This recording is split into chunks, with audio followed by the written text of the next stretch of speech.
c'est un autre, on va dire, c'est un autre langage. C'est même carrément un autre langage. Exemple. Il y a un arbre qui s'appelle l'aulne. D'accord ?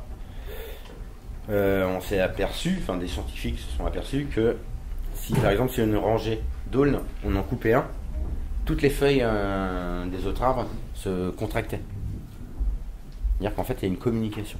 Du coup si j'en viens à ça, c'est qu'on va regarder la bande-annonce du film qui s'appelle L'intelligence des arbres.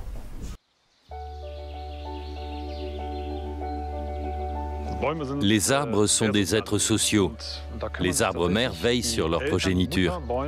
Vous vous trouvez dans une nurserie de hêtres. En orientant mes recherches vers l'observation de la partie souterraine des arbres, je me suis aperçu que leurs racines s'entremêlent et se connectent entre elles.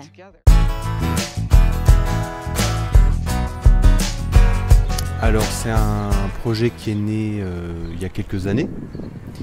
L'idée c'était de changer un petit peu la pratique, nos pratiques, et surtout de se retrouver entre collègues autour d'un projet que l'on a choisi sans contrainte administrative, sur une base de volontariat, et de proposer une autre façon de faire du développement durable, parce qu'on l'a beaucoup théorisé, mais on l'a peu vécu finalement. Donc c'était de petit à petit, avec les moyens du bord, bâtir un lieu qui serait à la fois outil pédagogique et aussi un endroit où on peut aller passer des moments agréables, rencontrer les gens, discuter et en quelque sorte une petite parenthèse dans une journée. Et en plus, je trouve que ça permet de donner beaucoup de sens. Donc on a été chercher le bois, on a monté les bacs ensemble, donc c'était un moment convivial. Après on a commandé de la terre au lycée Nature. Ensuite on a essayé de voir comment on pouvait organiser ça.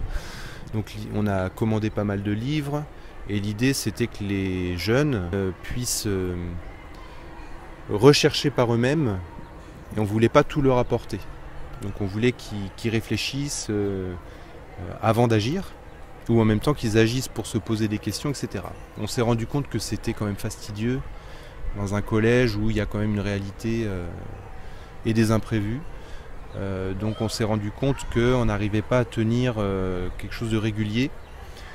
Donc on a décidé de faire appel à l'association Libera Verda. Donc, ça c'est des cloportes. Et tu disais ? Ça sert à tuer, ça sert à rien. Voilà. Donc en fait tout sert à tout. Eux en fait, c'est eux, comme je vous disais là, ils décomposent la matière première. Enfin la matière organique. C'est-à-dire que eux ils mangent de l'herbe. Ils vont manger la pelouse, c'est-à-dire qu'ils vont les digérer, les vers de terre ils vont enfouir tout ça, qui va nourrir la plante. Et cette plante donc du coup elle va pousser, être en bonne santé et nous nourrir nous. Vous voyez le lien ? Donc tout sert à tout.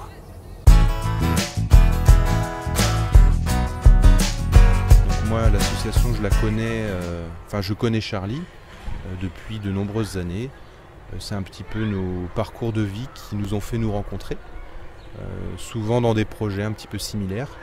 Et ça me paraissait évident de faire appel à lui, parce que lui il avait la connaissance, il avait la pédagogie, l'envie, et puis c'est un personnage qui me plaisait. Donc ça me paraissait intéressant de le faire venir dans un collège. Moi c'est pour ça aussi que je fais le choix de l'agroécologie. C'est vraiment ce respect. Donc nous dans l'association, en fait on met en place ce qu'on appelle une micro-ferme. Et du coup moi je mets en place cette agroécologie. Donc on a vu la première raison, c'était de dépenser le moins d'énergie possible pour en rapporter le plus. Moi je vais faire le parallèle par rapport à l'agroécologie et la santé. Quand on va chez le médecin, vous connaissez le nom de cette médecine ? Ça s'appelle l'allopathie. L'allopathie c'est on décèle un symptôme et on y répond par une médication. Donc souvent par un médicament ou un traitement. C'est comme pour nous, si les végétaux sont faibles, ils vont être moins résistants. Beaucoup plus facilement malades. Quand ils sont malades, ils vont avoir beaucoup plus de mal à s'en remettre. Eh bien, Si on reprend par exemple l'allopathie, on va tout de suite on va se dire bah tiens, je vais prendre un produit, je vais traiter mes pucerons. En agroécologie, on va plutôt se poser la question qui mange ces pucerons? Donc, de fait, les coccinelles.